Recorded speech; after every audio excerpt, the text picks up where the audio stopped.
Story-1. That's life. Maddie, honey, I'm your best friend. I love you to death, but I think you're crazy if you want to cheat on him. Jackson is the sweetest man I know. Laurel Richland was clearly annoyed. Damn it, Lori, if you would just listen to me for a minute. For her part, Maddie was frustrated that Lori couldn't see how this would strengthen her and Jack's marriage. And the best part was that if her plan worked, Jack would be so fat, dumb, and happy that he wouldn't pester her about having kids anymore. Madison Meridian didn't want kids, and her husband desperately did. It wouldn't be cheating, girlfriend, because he'd know about it and he'd get you. He thinks you're hot. Honey, I think you need therapy, but we're friends. If sex with your husband is the price I have to pay to support you, well, I guess I can live with that. But seriously, I'll be there to tell you, I told you so when it blows up in your face. I have a better idea. We could have a threesome. Oh, don't. Madison waved it away. I know what I'm doing, and I know my husband better than you do. Just remember, be at my house at 8 o'clock sharp. She didn't see Lori shake her head incredulously. That same night at Meridian's house. You're out of your mind. Jackson stared wildly at his obviously deranged wife. Let's see if I've got this right. You have a boyfriend who gives you something I can't. Do you really have to be so rude? Yes. Saliva was flying out of his mouth. So, for my understanding of your need to expand your horizons, in return we're going to open up our marriage. Jack, that's just disgusting. We're not opening up our marriage at all. You know we don't live in a trailer park. We're strengthening our marriage, and for your understanding, you get Lori, and I get Shell to heal me. It's a mutual victory. Madison couldn't understand why this concept was so difficult for everyone to grasp. She quickly glanced at her watch. It was 2 minutes to 8. I have to go, Jack. I promise you I'll be back later, and trust me, it'll be great for us. She practically flew out the door. Jack was in a state of shock and froze in place when he heard a knock.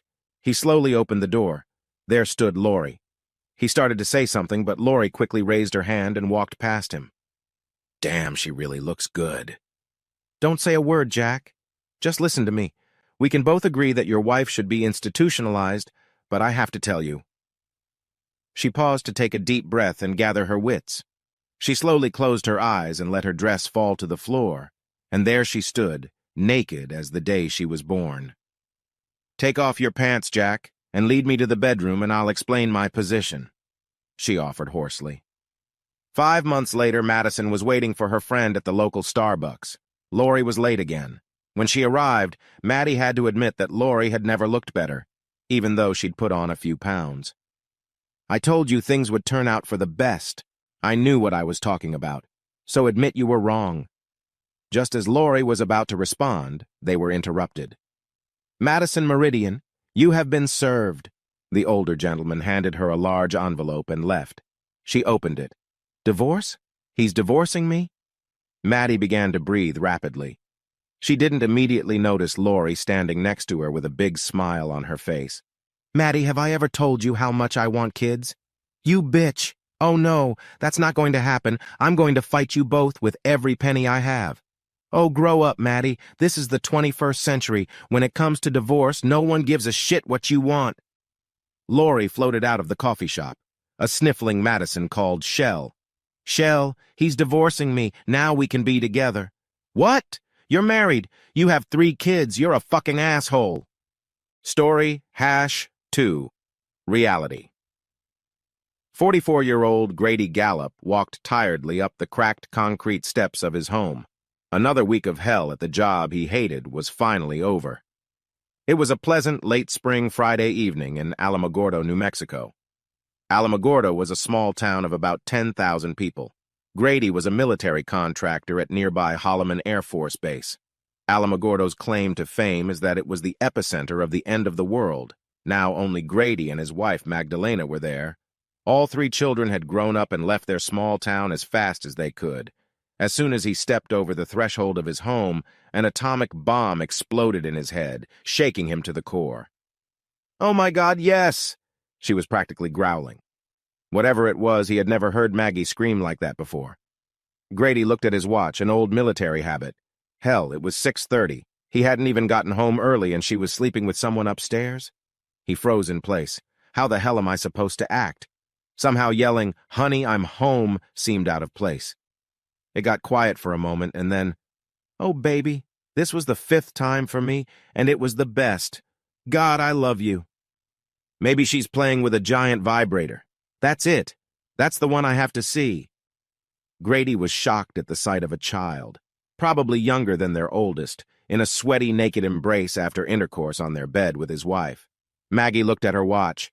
"Oh shit, honey, you have to get out of here right now. I've lost track of time, and hubby will be home any minute. Now go."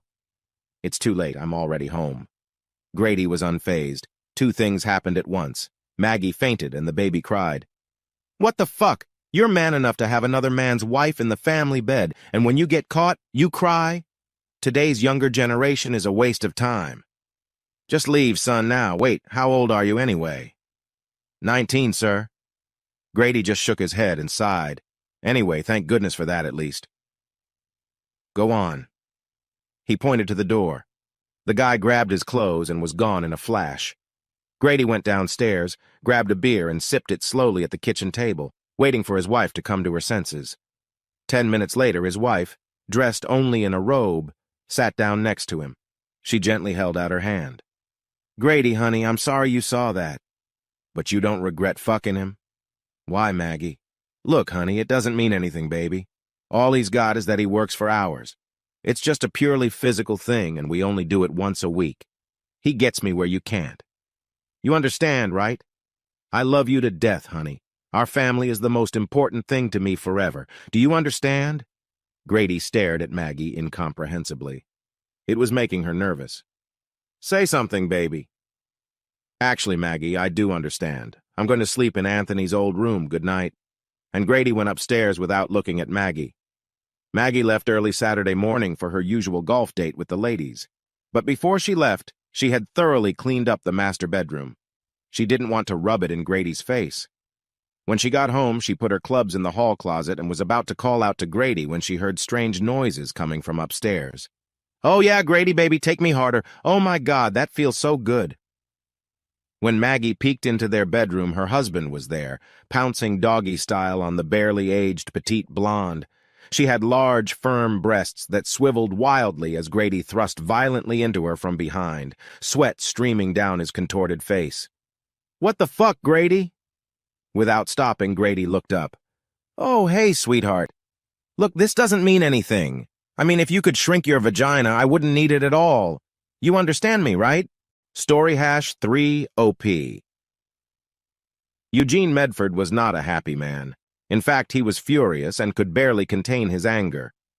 He paced around the room furiously, rereading the private investigator's report he had just received. Fortunately, his 2 teenage daughters were not home this Thursday night. His wife, his only source of joy, was presumably on her usual bachelorette party. But as the report he'd read confirmed what he'd long suspected, Ashland was actually at the Starlight Motel with her shitty lover Donald Gresham. Various plans for revenge ran through his head as he drank his 4th glass of scotch. He was feeling the consequences, but he wasn't drunk yet, at least not drunk enough not to kill both of these assholes with his bare hands. Emotion took over and he threw his glass at the fireplace, the glass shattering into 1,000 shards. It sounded like a gunshot. Bastards! There was a knock on the door. It was actually a loud knock. "Police, open up!" Eugene was angry enough as it was, and he needed someone to vent his anger on, and the police would be a good target. Some traffic cop wrote him a ticket tonight right around the corner of his house. He claimed that Eugene had failed to come to a complete stop. "This is just what I need." He walked over, swung open the front door, and was about ready to tell those cops everything on his mind when he realized he was looking at 3 barrels pointed straight at his heart. What the hell does that mean? Oh, shit. The next thing Eugene realized was that he was lying on the floor.